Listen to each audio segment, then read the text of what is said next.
Hello there. I'm Scotty. You're not. Welcome back to March of the Living Dead 2. And we are now on the final Return of the Living Dead movie. Thank God. These movies are just. They're not terrible, but they're. This one's definitely the worst.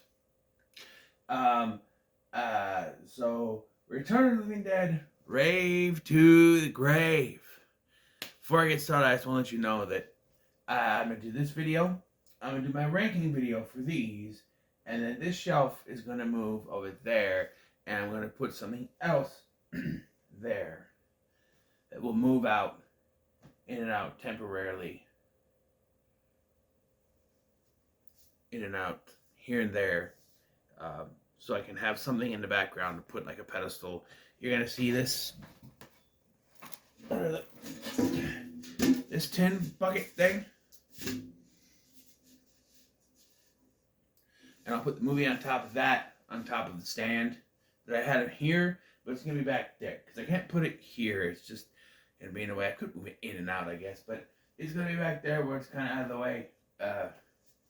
And I may have to keep moving that thing in and out because I might need it for filming my video game stuff. So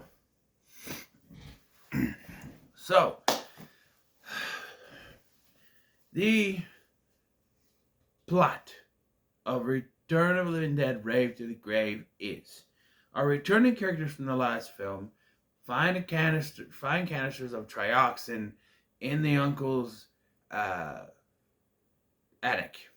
and they decide to use it to turn it into drugs called Z to sell it to fellow college students, and they end up turning into zombies. There are these two quote-unquote Interpol agents who are very much American with their heavy Romanian accents. But they're not American because there they say the Americans know. So they're not playing Americans, unlike the two other characters in the previous film who I think were supposed to be American but weren't. And there's a lot of Romanian actors in this who don't hide their accents, man. Okay, so by the premise that I have told you, you might be a little confused. If you're bringing back characters from the last film, why would they use the trioxin to create drugs? And that's what I thought too when I read the premise on Wikipedia. And I thought about it. I don't think that our characters actually ever came in contact with the trioxin. Just the zombies. So I dismissed that. But then you get to what the rest of the film, and it's very obvious that this is probably just another script that they turned for a zombie film that they turned into a Return of the Living Dead film, like the last one, and they reused the same characters. Because, big plot hole, these characters who are returning from the last film don't know what a zombie is. And they're not as badass as they were in the last one, although towards the end, our characters do have guns. And a big thing that clued me into how they weren't, they're not the same characters. They're not supposed to be the same characters. That Corey Hardwick's character, is somehow now a genius. That's like a scientist. He knows scientific stuff. So, yes. And another thing that kind of throws me off is that I'm guessing this takes place maybe a year after the events of the first film. I'm guessing they're in college now. So, previous film. Julian now has a new girlfriend named, Jenny, played by Jenny Mullen, who you may know as the werewolf girl, Angel. And he's just got this new girlfriend, and it's not like he's trying to date her. They're together, they're holding hands, they're kissing. Wow, he got over Katie pretty fucking quick, didn't he? And then this came out the same year, but I'm assuming it's supposed to be the next year. Both movies premiered at the same time on the Sci-Fi Channel. And this is what I would think of if it was a sci-fi movie. Sci-fi original film. The effects are still not too bad. They're about the quality of the last one, but you could tell most of the budget was spent on the previous film and not this one. Although they do bring back Tarman with the same actor, but it looks better than part 2, but not as good as part 1. I'll say that much. So the movie starts with the uncle setting off what he says is the last barrel of Trioxin 5, or T5 as they keep calling it in this. And so, remember, I don't know if I said this in my last review, but there wasn't, like, in that one there were just barrels of stuff, and there weren't any bodies in it. I may have said it in the third one too. This one has a body in it. That's where we get the Tar Man. The previous two didn't really have. I don't know. But things go awry as he tries to prove that it is the stuff to Gino and Aldo, who, I know people are going to complain about these two, but I actually like them. I thought that they added some comedy to the movie. Yes, they're goofy, but I kind of like them. I did laugh at some of the stuff. Towards the end of the film, there's a scene where they're in a rave, and Cody's looking for his girlfriend, and there's a zombie right behind her, so he goes to shoot it. He goes, Shelby, get down! She gets down, and he goes to shoot it, and some guy steps in the way, and he shoots it and goes, God damn! I hope he was a zombie. I laughed at that. I thought it was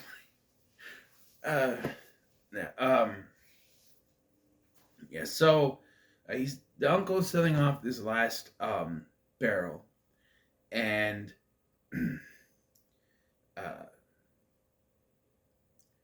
he's proving it to Gino and Aldo, who we think are going to be bad guys. They're the only two survivors of this whole thing, because the uncle dies, and they shoot the other two.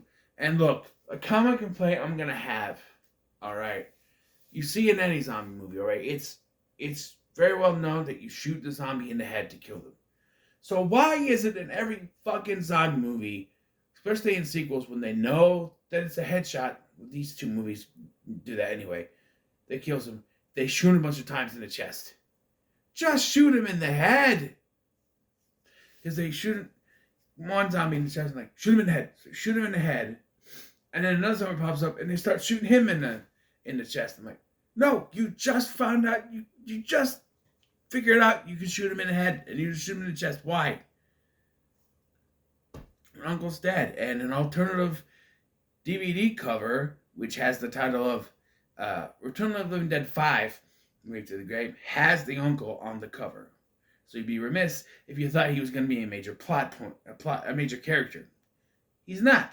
He's dead now, and Julian is informed, and he looks exactly the same as he did in the previous one, because they filmed these back to back. Although, like I said, there were probably different scripts, and because these characters, well, the acting is similar, they're not the same characters. Like I say, Cody is like a nerd type character now, instead of being a badass like he was. I mean, they're spelunked down the freaking building. And then here, Julian is sort of the same character, but so he's informed that his uncle is dead, and he goes to clear out the stuff, and he finds the attic. He and his girlfriend do. And he's like, I lived in this house for 18 years. I'm like, no, you haven't. You only lived there for a year before this. And he's like, my uncle was always coming up here. My parents didn't know what he was doing either. So it's implied that the uncle was living with them, with the parents, and him. That doesn't make any sense. Like I said, it's probably a different script, and they worked the uncle in. It was probably the character's father in the original script, and they changed it.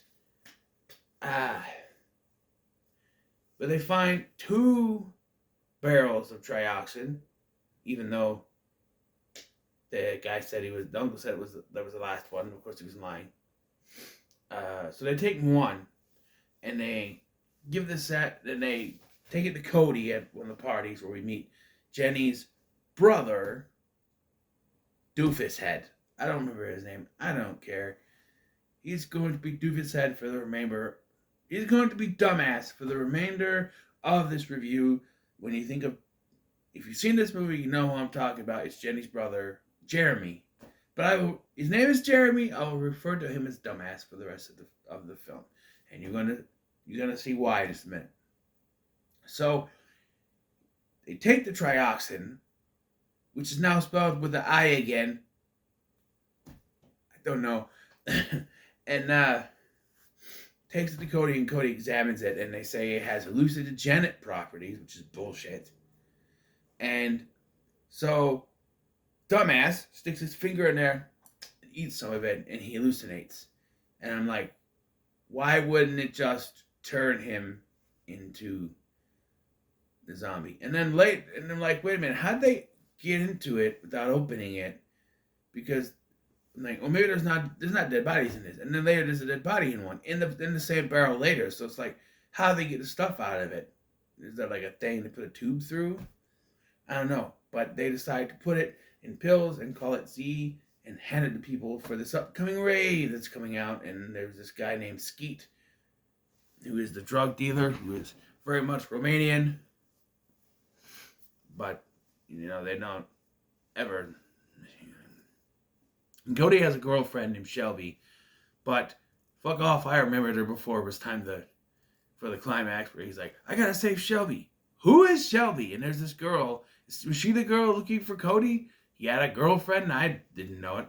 I think it was the one who took her top off and jumped in the pool at the beginning of this. There's a lot more tits in this, man. There's a lot more tits in this.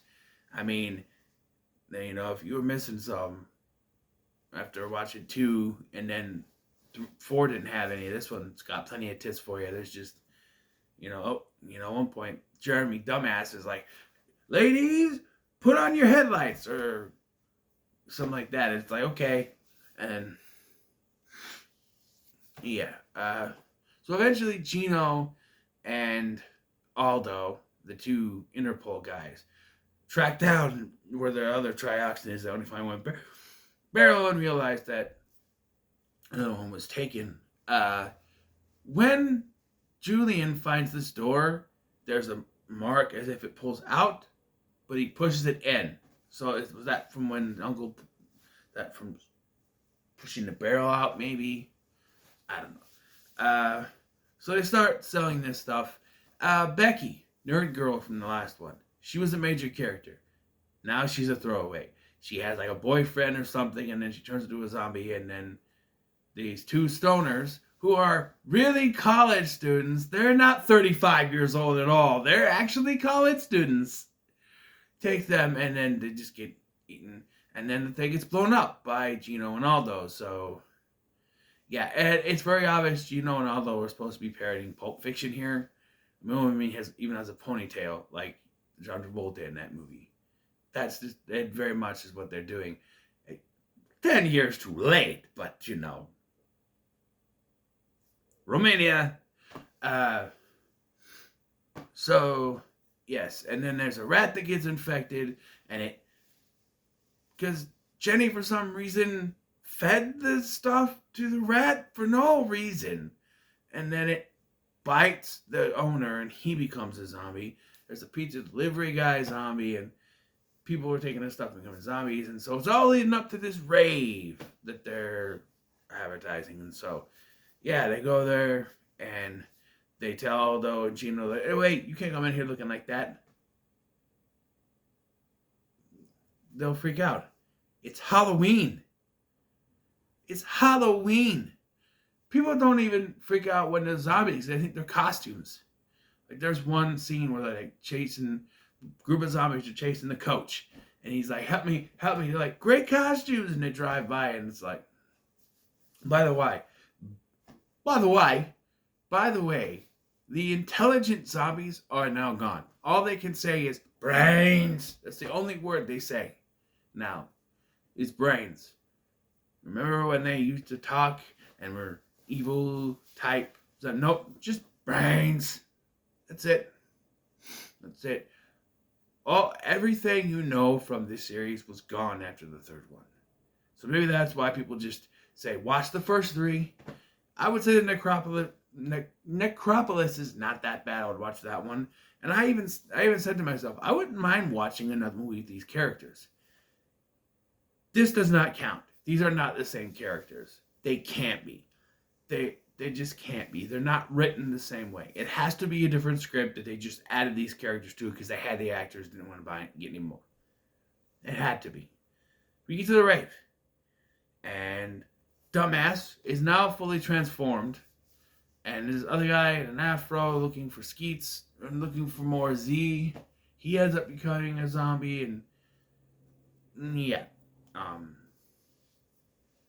And so Aldo and Chino dress up like Madonna, or you know when they say, like, when the fat lady sings and it's this big woman with the pointy tits and the Viking helmet. They dress like that. They stole it from these two girls who come out and they're like, they stole our clothes.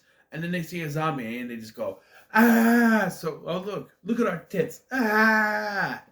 They come out like this. I'm like, and I even called them, like, they're going to see a zombie and they're going to scream and show their tits. Sure enough. Ah. You want to see mine? No.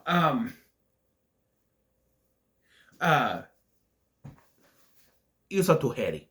Anyway, I am a hairy man. I know. Look at this. Sasquatch. Freaking Sasquatch. Pituitary glands up the ass. Anyway, so Cody gets attacked, and Gino and Aldo shoot him in the head.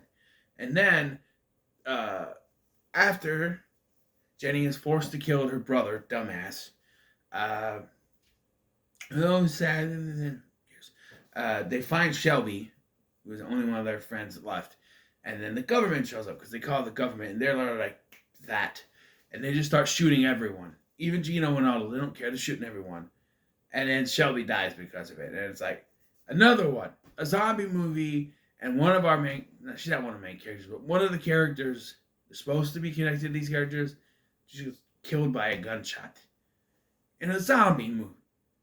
But this was less so because she was just girlfriend. She was Cody's girlfriend. Not really a major character, but, you know. And then they drop a bomb. And everyone but Julian, Jenny, and Aldo die. Now, it's not confirmed whether or not Gino dies. They just can't find him. They're like, do you know where's Gino? No. And then the movie ends. Oh, no, we end with Tarman. There's a gag. After Tarman gets out of his barrel, he starts standing there with a rave or bust with the R backwards, waiting. And then because at the end, it takes too fucking long to end, where he's standing there and he's holding it with this weird-ass country song playing in the background, and he's just, and then finally gives up and walks. And we follow him walking until the sun sets. It's like, in this movie, I want to go to the review. And, yeah, it's... Now, I will say, none of these movies are outright terrible, but this was the worst. And I would say, without a doubt, Return of the Living Dead, Rave to the Grave, is not worth your time. Watch the first four. I would even recommend the fourth one. The first three, I would highly recommend. The fourth one, I would even recommend that because it's entertaining. It's sort of like Resident Evil. This was not.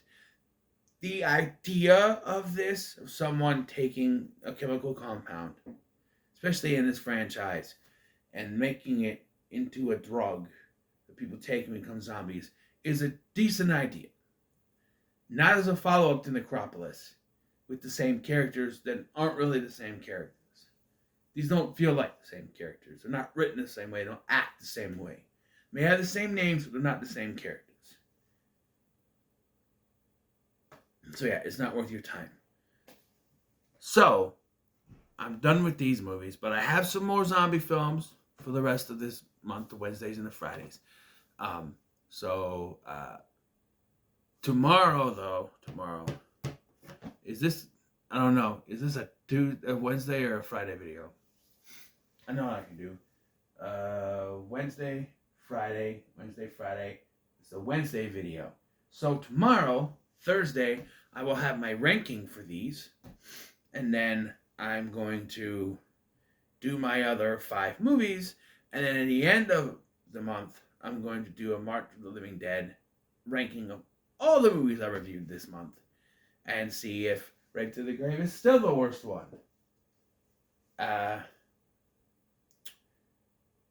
Just a thought, but probably yes, because I think I've seen all the rest of these except for one, but I don't think that's gonna be worse than this. It may, I don't know. But so, what are your thoughts on Return of the Living Dead, Rave to the Grave? Let them comment below. Make sure you like, share, and subscribe. Thanks for watching. I've been Scotty, and I'll see you in the next one.